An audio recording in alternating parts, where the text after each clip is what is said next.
Welcome, everyone. Good morning, good afternoon, good evening, depending where you are in the world. I am Ira Feldman, and I would like to welcome you to today's webcast. We are very happy to bring the three organizations together, SW Test, Test Connects, and VLSI Research, that made this joint webinar possible. In terms of an agenda, Jerry Broz will start with a semiconductor test overview, and then I will do a test and test consumables market report, and then John West will talk about the changing cost structure of semiconductors. So it is my great pleasure to introduce Jerry Broz. He is the Senior Vice President of Technology Development at International Test Solutions. He's been with them since 2003, and previously he was with MJC Electronics, and prior to starting at ITS, he was at Texas Instruments as a member of technical staff in test engineering. He has a PhD in mechanical engineering from the University of Colorado Boulder, very heavily involved in IEEE. I know him from his work at the co-chair of the probes working group with the heterogeneous integration, and more importantly, as the general chair of the Semiconductor Wafer Test Workshop, SW Test, both in San Diego and the recently added SW Test Asia conference. So with that, I will turn it over to Jerry. Thank you, I really appreciate it, and thanks for everyone to join this great event that we've been put together. So first off, I want to say good morning, good afternoon, or good evening, and really appreciate you guys joining us. Thanks again for attending this web event, which is co-sponsored by SW Test, Test Connects, and VLSI Research. I'm Dr. Jerry Broz, and I'm the SW Test Conference's General Chair, as Ira pointed out, and I also, for my paying job, happen to work as the Senior Vice President of Technology Development at International Test Solutions. So today we will have basically two sessions. We'll have one in the morning, and then we'll have one in the evening for other members. So in my portion, I'm basically going to discuss some of the forecasted semiconductor market as well as some industry metrics. So as Ira mentioned, I've been with International Test Solutions for quite some time. And over the past 25 years, I've basically been focused on various aspects of wafer level and package level cleaning innovation. So as my outside job, I also work as the SW Test General Chair. So a few words about SW Test conferences. SW Test conferences are probe technology forums that bring together many different types of professionals, wafer test in particular, and other probe technologists. The San Diego version is typically held in June, and it tends to be a 3-day event.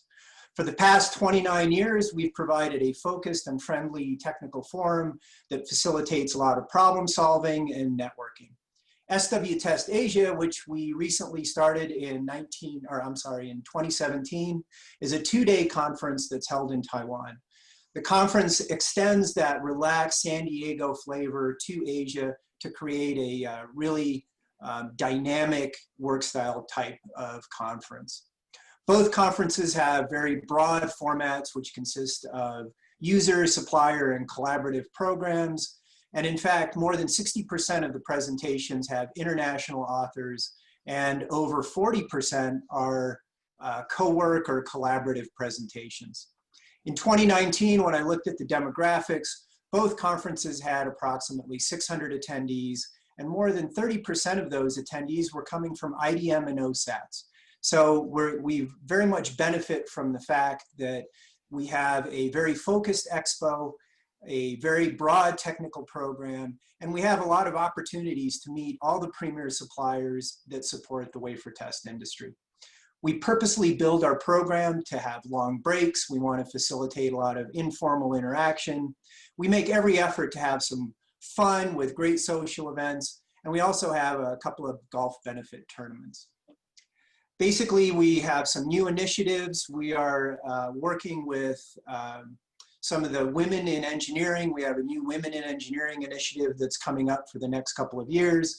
We also are looking for funding various students coming from within Asia and within the US. Unfortunately for this year, due to the various travel restrictions and quarantine requirements, both conferences were canceled. And we expect these dates for next year. So June 6th through 9th in San Diego and October 14th through 15th in Hsinchu. So here's an agenda of what we're going to talk about today. So I'm going to kind of kick this off, and we're going to look at some pre-COVID metrics and what were the expectations heading into the industry for 2020. These metrics that I'm going to talk about were actually made available throughout various resources prior to the COVID-19 pandemic, and really started in early 2020 with some high expectations. Then I'm going to touch on some secular effects for COVID-19 across the industry. And this morning I was realizing it's really not post-COVID-19, it's more like mid-COVID-19. And then we'll just kind of wrap it up with a little short-term, or with a discussion of some short-term and long-term expectations. So, you know, we'll move it along fairly well. So basically, I'm pulling out my crystal ball, and I'm going to be talking about how we expect to see something change in this landscape. So at the end of 2019, the expectation for 2020 was basically a overall 7% increase, and we were looking to see potentially 1 trillion different devices. And in this case, we're tracking not only just IC devices, but we're also doing the OSD devices. So really, the semiconductor unit demand, we've often said, can be predictable. So starting in 1978 and ending in roughly 2020, there's been a really consistent growth rate of over 8% per year. And Dr. Wally Rines often reflects on this, and really the volatility of the pricing is there. However, overall, we're seeing just kind of continuous growth. The OSD market was forecast to account for almost 70%, and this has been historically comparable throughout the many years since we've started. But many of the semiconductor categories really we're expecting to see some growth, particularly since they're essential building blocks for a lot of the applications that we're using. And many of the applications are going to be into 2020, smartphones, automotive, and other types of devices. So where did all these units go? So here we're going to take a look at our 2019 revenue. We did see a decline from 2018. Many of the analysts were considering this to be potentially a correction year. So we saw some decline, but behind these categories, there were many megatrends that were driving this. All these units were going into communication, automotive, industrial, various niches which are supporting cloud computing, 5G connectivity. I mean, all of the regular, basically the cast of characters that most people are familiar with. Ultimately, it's going to be driven by the consumers. What we did see is a bit of a breakdown. So the demand of the advanced devices continues to push the semiconductor market. And we really want to attain high performance. But of course, this is creating some more complexity. Increasingly, the consumers are driven in the emerging markets. So we're talking about Latin America, Eastern Europe, and Africa. And overall, these segments that I'm showing here made up approximately 76%, 78% of the overall semiconductor industry. We did see last year that DRAM and NAND revenues did drop significantly, and here I'm just kind of showing a kind of an average of the overall memory decline. For DRAM, we saw a 37% decrease, and NAND 25% consolidation. But overall, the unit shipments of DRAM still increased. So remember the previous slide, we were talking about increasing demand overall. And the unit shipments of NAND, again, this is units, not revenue, only decreased less than 3%. Yeah, Jerry, with the units, is the data that you saw, do they break it down into regions, even though you touched upon the emerging markets, but have the consumption by regions changed significantly? Actually, the answer is yes. What we're seeing is there is an increase in Eastern Europe and Latin America. And actually, WSTS, I have a slide a little bit later that kind of identifies the different regions. Overall, what we saw was a kind of decrease in the major regions such as the US and Asia, but we did see an increase in other areas. So it is very much regional as far as that's concerned. So what do we do here? We're going to take a look at the probe card market landscape. So as everyone who is attending this recognizes, all units have to be tested and validated. I mean, there is some blind assembly, but in general, what we're looking at is everything gets tested. So really, the probe card industry supports this testing infrastructure. As we know, the probe card is the critical interface between the device under test and the tester ATE. And every year, VLSI Research investigates and summarizes this. So in 2018, when we look back on the report that was kindly shared by Lynn and John, we saw a total market of about $1.6 billion. For 2019, we're expecting to see some growth, roughly, and remember, this is pre-COVID, so we're still in the so-called pre-COVID realm. And then we're also expecting to see somewhat of a not a lot of growth in 2020, but basically we do expect to see a continuous growth. And then you can see forecasting into the future. There are 5 primary categories of these probe cards, and I've broken these down basically to match out. I'm not sure why I messed up my numbers, but it's okay. Fundamentally, we've got blade and tungsten, which are typically used for many of the parametric and low-end applications. The epoxy ring, which had historically been a workhorse. And these are the workhorse because of the economics and the cycle times, but they're primarily used for non-memory applications. Vertical applications have been migrating overall to MEMS probe cards. However, we do expect to see some general growth. MEMS have historically addressed the memory market, but now we're seeing more of these non-memory applications. And then we have this other advanced, and this is kind of a new catch-all category, which doesn't necessarily fit amongst the others, but they are highly complex and high-density probe cards. But overall, we see that the MEMS market is going to have some of the fastest growth rates, which is no surprise given the demand for better performance as well as some new applications. If we look at our top suppliers, basically kind of the same cast of characters as previous years. The top 5 suppliers really make up almost 70% of the overall probe card markets. And overall, what we did see is the top 3 did see an average growth of more than 15%. One of the things that we take a look at in the top 10 is what I noticed was that there was a kind of a major decline in numbers 8, 9, and 10, which are the Korean-based suppliers. Given how much is going on with Samsung and Hynix, either there's a lot of pricing pressure, which is dropping some of the revenues, or potentially we see some foreign suppliers entering the market. What isn't highlighted here is we expect to see China increasing the demand for probe cards. And that's really tied to many of the large investments that are coming from the China semiconductor industry. Shaanxin expects to quadruple their production to 40,000 wafers a month in the upcoming years. And then the Yangtze Memory Technologies is in fact expecting to triple their production to 60,000 wafers a month. That's an incredible number when you think about that, because they will be moving to 5% of the world output. So between the two, for DRAM, or actually for memory, we're going to be looking at somewhat of more than 10%. We expect this demand to continue to increase. One of the things that I need to point out here is that Technoprobe acquired Microfabrica in 2019, and from what I understand, the numbers aren't reflected here. And then XLRF was acquired by Star Technologies, who are not within the top 10. So we do see a little bit of consolidation and expansion.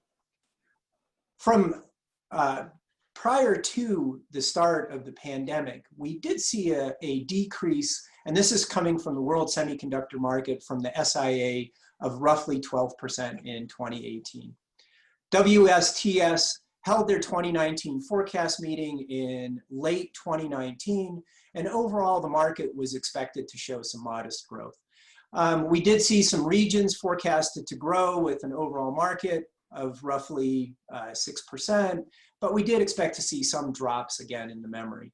And as Ira had mentioned, Americas and Asia Pacific were all expected to grow anywhere between 2 to 3%, up to as high as 13%. And we were expected to see some decreases in Europe and Japan, probably no more than 5%. So as a result, the overall forecasts were basically in line with these projected growths, with as much as 10% growth within the semiconductor market. But basically what we were looking at into 2020 was somewhat of a transformative year, especially with 5G, looking at the Olympics, some improvements in connectivity solutions, and of course, automotive applications, which as we know, automobiles are really becoming more of a data appliance. So really what we had going into this was a rather transformative year, and that was the overall expectation. I mean, fundamentally, the need for advanced technologies is insatiable. So this is a nice little slide from ASML, which really highlights what we can expect to see. Again, early in 2020, we're forward-looking, and we can see that there's going to be a lot of mobile computing. PC maturing is going to be growing. Very much positive growth rates for smartphones and tablets. PCs were going to be expected to be soft, but that really isn't a surprise to anyone, particularly since we're using a lot of mobility solutions. Fundamentally, what we were seeing is that more data and computing power is going to the cloud. Connectivity and networking platforms, smarter devices, AI, and of course the autonomous vehicle market. Now we've shifted our economy more into a digital economy. So companies like Apple, Alphabet, Amazon, Facebook, Tesla, and a big wide selection of electrified vehicle designers are really going. So basically, we see a lot of these markets were fundamentally expected to start emerging in 2020. You can see all of these are showing some really positive numbers. So our consumers are really chasing what they really need. So 2020 kicked off pretty darn strong. So if we look at the Q1, a lot of changes. Intel posted some really big numbers. TSMC, if you remember, their first quarter was a record quarter. We did see kind of ups and downs with below that, but overall, our first quarter was looking really strong with a 16% growth, which was exceeding many of the expectations. But then, I mean, everyone knows this, the COVID-19 worldwide crisis changed everything. And so I was looking for something which kind of highlighted the overall impact of how things changed. And I was able to find this little chart from Bank of America, where we saw a spike of online electronics, more than 161% year-on-year growth for spending. The biggest impact you can see, groceries, and this is, there's plenty of charts out on the internet, but fundamentally we're seeing that many of the service industries, which do also include some semiconductor content, we're seeing some really big hits. The overall impact of lack of business travel, lack of lodging is really kind of keeping the problem. But what we did see is many of the chip makers were continuing with their investment strategies, even in light of some of the things that were happening. We saw an effect into the supply chain. The China market really experienced a decline. This was a fairly big decline. Smartphones were regionally down, particularly impacted by supply chain. The demand of high-end devices, I mean, when you're basically unemployed or reduced income, you don't want to spend money on some of these high-end devices. Interestingly enough, even though there was a decline in PC shipments, but there was an increase in demand. Overall, we expect to see a 16% year-on-year growth as people move from work from home to also learn from home. And basically, we did see a tremendous increase in the various peripherals. So you can see, I mean, headphones, webcams, that grew a record amount of more than 60 to 70%. So if we kind of take a look at our overall trending, I break this down, thanks to John and his crew, into logic and memory. So we were able to extract that out of the 2019. And then we'll take a look at a couple of charts. We start in 2000 with about 87 billion units. And then we move into 2025, 2023. We were expecting 401 billion units, but then we entered the storm. Same thing with the overall revenues. But what we're now seeing is this, where I said weathering the storm. What we expect to see is that certain things are going to really change. It's really difficult to basically predict anything that's near term. What we're seeing is a lot of volatility across every market, and I think John's going to talk about that. So in this slide, we're going to talk about how we're weathering the storm. So I pulled a bunch of numbers across the various different markets from a number of different sources. And what we're seeing is we're expecting to see a decline in the personal computing market. So Q1 was affected, as I mentioned, by the supply chain disruption. And actually in Q2, we've nearly recovered. Q2 is fueled by a lot of the corporate and consumer work from home approach, but we do expect to see a little bit more of a decline into 2020. When we look at data centers, this actually was a growth market. And with the growth of networks, computing power, the bandwidth needed to support all of this, work from home, learn from home, basically what we're looking at is increased network capacity. And this was really driven by the government, education, financial, telecom services. And of course, we're expecting to see more of this, particularly pushed through with CPUs and memory ASPs. In the smartphone, we did see a decline. Unfortunately, 5G was expected to be one of the major drivers in 2020. And one of the things that happened is the auction for the frequencies associated with deployment of 5G got delayed. I'm not sure on the timing of that, but that was really a big impact on that.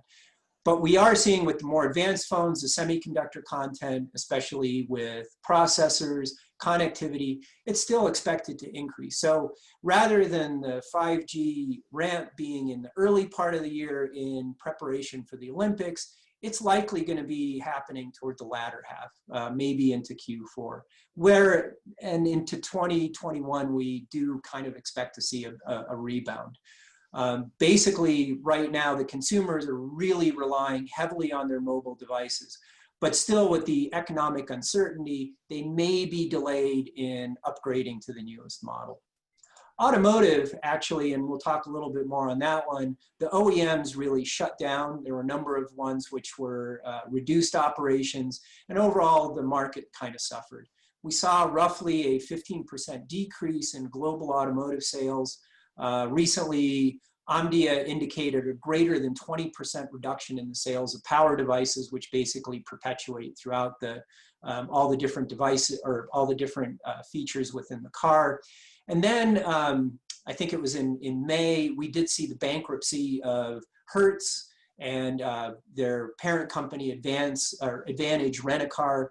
And this is actually opening up the market to roughly 700,000 vehicles. So that's probably going to weigh down a little bit of the automotive sales. In memory, we did see growth, and this was fueled by work from home with SSD adoption, and we're just kind of driving that. There's hyperscale data center demands, data center storage, and all of this really increased because of this, because of the COVID crisis.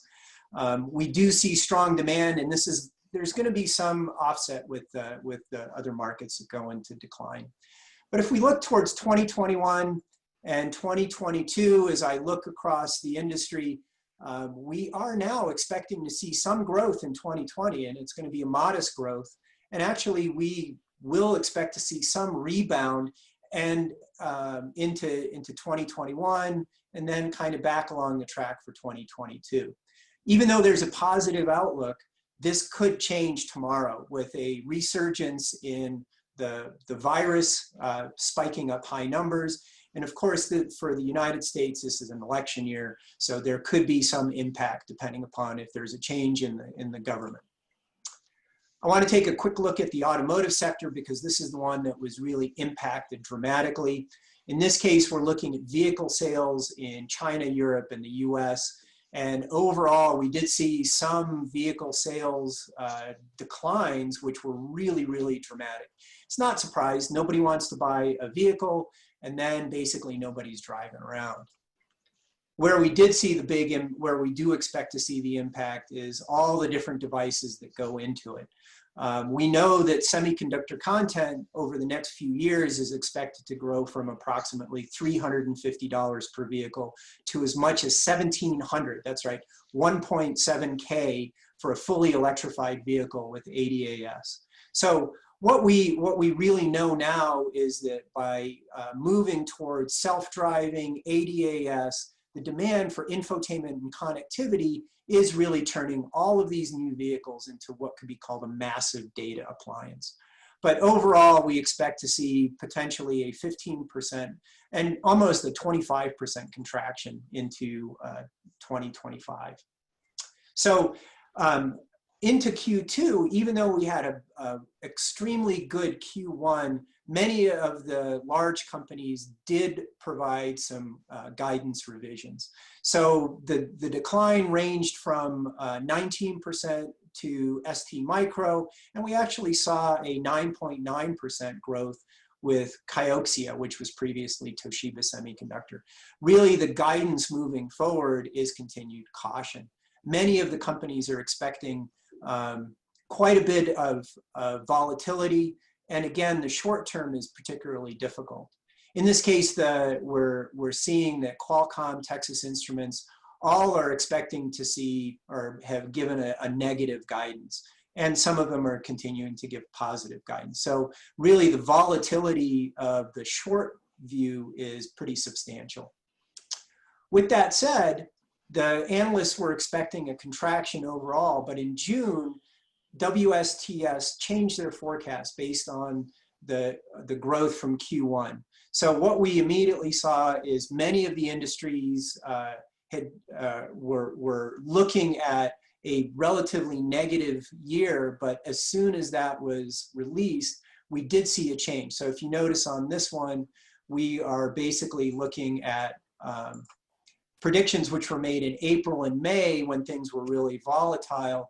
And as we're approaching June, VLSI made an increase into the positive section, but that was actually motivated through what we saw on the forecast from WSTS. They did downgrade from a 5.9% growth, but they did keep it in the positive range. They were looking at the wireless and automotive segments, which we just talked about, are going to be the hardest hit. But even with that said, the Americas and the Asia Pacific are expected to grow. This is a little bit more of a chart which kind of breaks out in the individual regions. And so what we see is a overall growth in 2020 with some declines in Europe and Japan. From the overall integrated circuit market, really a positive year, which was to me fairly surprising, but we are seeing a decline in the analog. For 2021, again, I mean, it's really hard to predict that far out, but what we're looking at is we're expecting to see that the market size, of course, is going to exceed 2019, and all regions in 2021 are really expecting to see some positive growth. So the recovery is already happening. Pulling this from the VLSI Research website, we are seeing that in January, where the start of the COVID lockdowns began occurring, we saw low utilization rates. We also saw really a big dip in the various types of devices that are being sold. And what we were expecting to see was a big impact. But now we can see as we're moving into 2Q, everything seems to be basically rebounding. What we're expecting to see is there's an uptick in the silicon demand, which it continues to be driven by the emergence of the work-at-home economy, more virtual events, and really the continuous rise of e-commerce. That's really a big driver within this. But we do see that the demand in some of the industries or some of the markets is really going to be offset by the automotive and industrial. But one of the interesting things, and this was just released a couple of days ago, really what we're seeing is that the large semiconductor companies are basically on track, and in fact, they're buying more equipment. You know, and this is particularly motivated now that the supply chain has been fixed. So basically 80% of the China workforce has returned to work, and almost 100% of the large enterprises in China have restarted their operations. So Jerry, one of the questions, and we'll probably see it in the data later, whether this is occurring in some of the other industries, a lot of companies pulled in, increased their inventory. They pulled in their orders. And so the question is, you know, this Q2 activity, you know, how much of it is restart, how much of it is proactive, pulling in inventory, and you know, as they say, we'll see at the ticker at the end of the year where it really is. That's quite true, and that's actually a very, I mean, we'll talk. I think you and John talk about the level of volatility on a month-by-month basis. So a lot of the long-term views are extremely difficult to predict, and I can totally see how this buildup of inventory, especially since now that more countries are opening up and we're seeing spikes in cases of COVID-19 as the economy is reopening. So potentially, and really this would be a truly unfortunate occurrence, we may see additional lockdowns and we may see effects into the supply chain. Again, that's a very, very difficult, I mean, that's a very difficult one to base on, particularly since we've never seen this type of crisis. I mean, a lot of it is really to go year on year and kind of historical markers. We always do see a dip or you know, just the volatility, but we do expect to see a recovery overall. And so one question from the audience on the left chart, the utilization chart. I noticed there isn't a scale on it. I don't believe that means 50% utilization, because no, and when John talks about this, maybe he can answer that question in a little more detail. This is some of the information that's publicly available on the VLSI website. Right. Yeah. So really, in closing, for the moment, the revenues are expected to grow 3 to 6% throughout the second half of 2020. And we do really expect to see, hopefully, double-digit growth in 2021. So, but unfortunately, it remains uncertain. And really, with the virus reoccurrence and near-term demands during this new normal are clearly difficult to predict.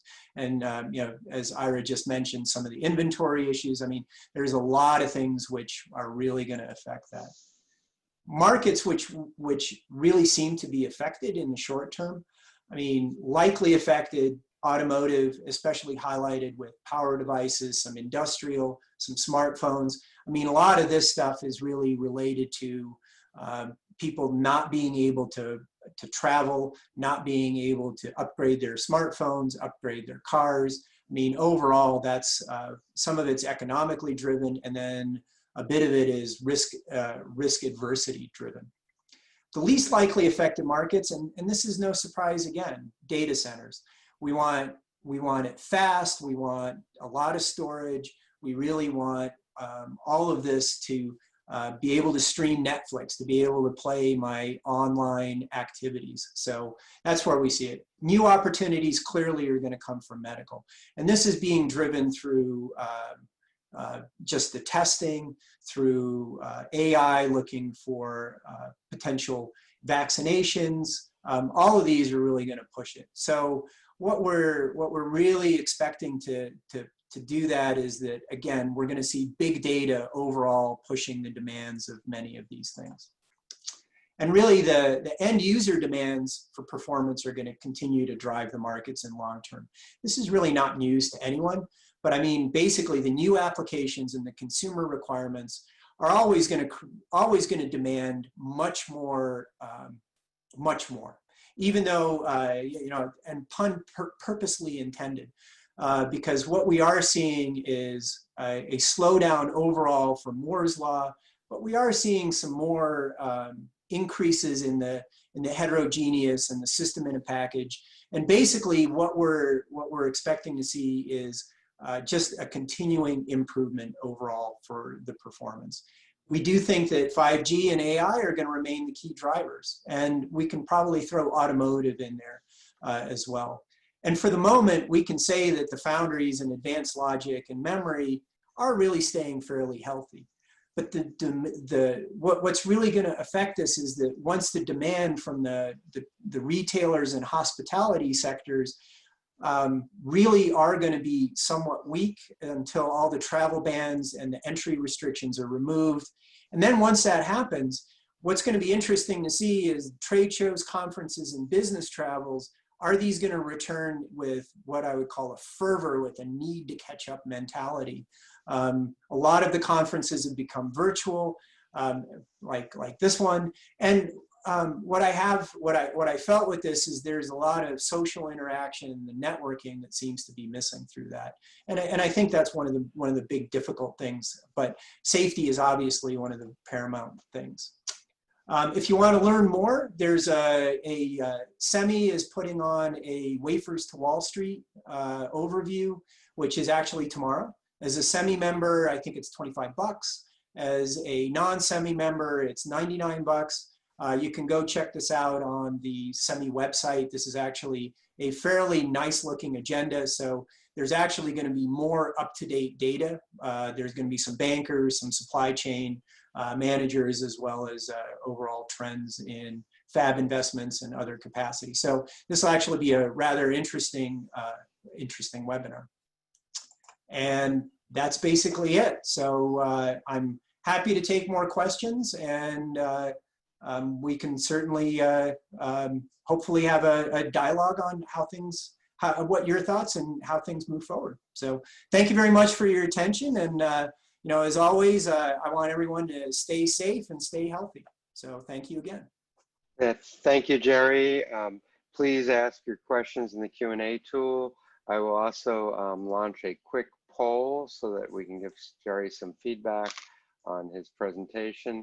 Actually, let's go back to the utilization. I think John was going to comment on that. John, do you want to comment on the utilization? Yeah, I was just looking at the actual data. So January is always a very low utilization rate because I guess at that point of the season, everyone's waiting to see how the Christmas sales went. So typically utilization rates beginning of January around about the 80%, but then throughout the rest of this year, it's been growing and it's 90–95% in many factories. So just shows the resilience of the industry. They're still shipping and making and shipping a lot of semiconductors. Yeah. And that's consistent with what I've been hearing, that, you know, people are just really busy at the moment. So that's, you know, that's the good news. So. Yeah, in some of my conversations with my contacts, Q1 and Q2 from the probe card industry has actually been pretty good, and this reflects the number. This basically reflects those utilization rates. I think some of the companies have seen growth of 10 to as much as 25 to 30% as far as production is concerned. Basically, everyone I talk to is just like, we're working reduced shifts, but we're basically swamped. For international test solutions, we also are seeing very similar types of activities, specifically with being able to maintain the probe card. So fundamentally, the probe card industry seems to be responding very quickly and very comprehensively to these utilization rates. So fundamentally, even though there are certain secular impacts, I think from the supply chain and utilization standpoint, we do seem to see a fairly consistent high level of utilization, and that's basically what John just reflected, and really that's what this chart totally highlights. Let's see, some questions from the audience. One is the forecast on high-end smartphones seems counterintuitive on an economic basis. Marginal income reduction usually impacts low end more than high end. And I think, Jerry, you mentioned the data was showing impact on the high-end smartphones more. Yeah, and the reason for that is that the high-end smartphones have more capability, but there's also a higher cost associated with that. So it may not necessarily be, for me, and you know, talking to some of my friends, I'm not willing to basically spend the extra money to upgrade my kid's phone to something new, especially when you're thinking about the economics moving forward. So if you take a look at people who potentially have you know, real concerns as far as their finances are concerned toward the end of the year, I would basically kind of be more reluctant. I mean, we are a first enabler society. We certainly love to use the smartphones. But if my smartphone is good enough to make it through 2020, maybe into 2021, I would probably delay on that. I mean, if we look at our unemployment situation and we look at some of the overall economic declines, particularly in the US, we would see that. In Europe, we did also see, and there was a chart that I didn't share here, but the European smartphone market also did see a decline, particularly with some of the new devices. And it was definitely country dependent. So some countries were much more in decline than others, but just the general, I would say, consumer uncertainty, particularly moving forward, is gonna impact that. I mean, I could be completely wrong in like a week. So this is it's really just basically kind of a guess based on where things are going. And I'll comment, you're far more generous than I am. I buy the new phone. My kids get the old phones. I don't buy them new phones. And I was planning on delaying upgrading mine because I'm at the 2-year cycle, but my son broke a screen last week. So I might be buying a new phone. Yeah. So I'm not sure how much of it's economics and how much of it's practicality. Absolutely, absolutely. There's another question about do we see any significant or obvious adverse impacts on events which may change the supply chain dynamics for semiconductor test equipment between China and the US? And I'm suspecting this is more about the tariffs and the trade war than anything in particular, you know, in terms of consumption. But yeah, if you want that's actually an incredibly difficult question to answer without creating enemies, so to speak. Fundamentally, the ongoing trade wars are continue. China has the 2025 game plan to really increase their semiconductor capacity. What we have seen historically is China consumes 20 to 30% of worldwide electronics, and 70 to 75% of worldwide electronics, and makes, and when I say make, I mean literally makes less than 25%. So they are doing all that assembly, and with the 2025 plan, they're expecting to become a little bit more independent from the rest of the world. With the tariffs and the embargoes, we are seeing the moves from the US government. We now see TSMC building a factory in Arizona. There have been a number of the issues with Huawei. Again, these are more, there's a lot of political activity going on with this. For me, what I see, and it really depends on what happens in November. I mean, as we're pushing towards the election, it's really hard to predict what's going to be either continuing on, or if there's going to be a big change, if there is a change in the US government. So I think that's more of a kind of touchy-feely question, because things could definitely be affected. But with that said, it's really hard to predict what is going to happen into Q3 and Q4, particularly toward the end of Q3. And I'll also mention next week I'm hosting a webinar from the MEPTEC IMAPS Semiconductor Industry Speaker Series on Wednesday, where Stephen Rothrock will be addressing that specific topic, the US-China trade wars, the impact on the OSATs. So if people are interested in that, you can attend. It's free registration. You can find a link on meptech.org. So. Yeah, terrific. Thanks, Ara. That Okay. I will be there. It's a very interesting topic. And welcome. We got a message from Clark Liu, who's the chair of SW Test Asia. So thank you, Clark, for staying up late. Does the forecast assume COVID-19 will be solved in Q3? If it continues on to next year, will the financial impacts be more serious? Wow, that's a really that's actually another difficult question. Thanks, Clark. So in reading a number of articles, what we see is the end of a pandemic. One of two things tend to happen. Number one is a vaccine gets developed or treatments get developed. Number two, the risk becomes socially acceptable. Some places the risk has become socially acceptable. Unfortunately, the path for a vaccine is especially difficult. So there are a number of candidates which are being looked at for a potential vaccine.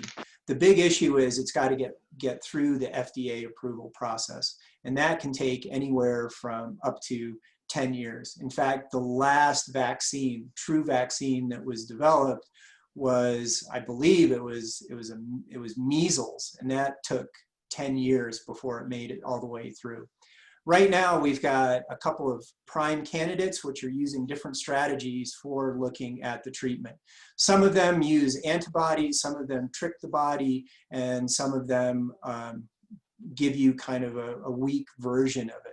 So the earliest, and this is actually one of the earliest ones, which started with a treatment for H1N1, they, I believe, have moved it through level 1. So there's really 3 levels in which within the FDA that the vaccine has to pass.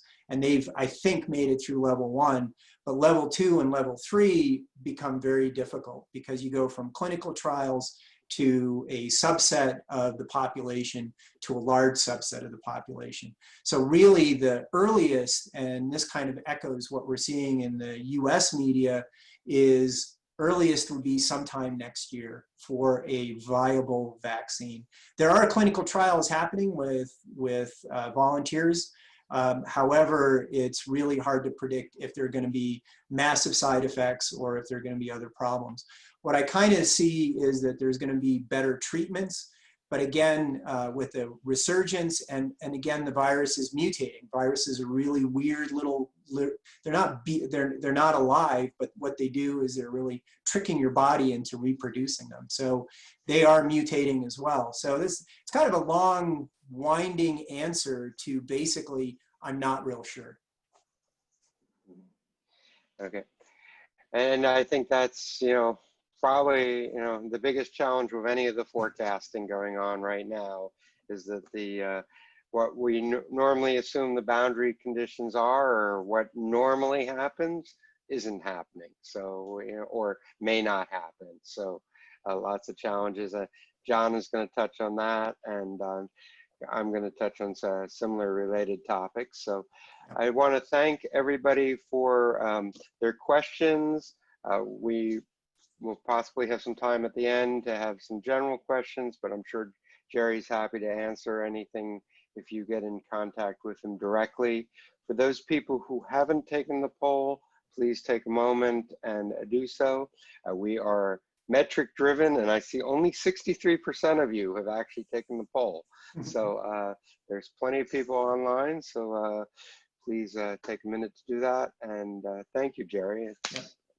The one thing I do want to mention is all of these, all this information, I'm stopping at 2022. Generally, the forecasts extend much further.